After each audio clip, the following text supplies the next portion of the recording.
జగిత్యాల జిల్లా నాయకల్ పట్టణంలోని ప్రభుత్వ ఆసుపత్రిలో ఎమ్మెల్యే సంజయ్ కుమార్ ఆకస్మిక తనిఖీలు నిర్వహించారు. ఆసుపత్రిలోని పలు వార్డుల్లో తిరుగుతూ రోగులతో మాట్లాడి ఆసుపత్రిలో అందుతున్న వైద్య సేవలపై ఆరా తీశారు.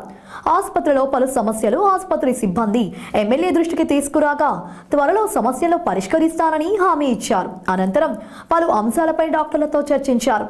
ఈ కార్యక్రమంలో మున్సిపల్ చైర్మన్ మోరా హనుమంతు, ఫాక్స్ చైర్మన్ ఏనుగ మల్లారెడ్డి తదితరులు పాల్గొన్నారు.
సేపు 11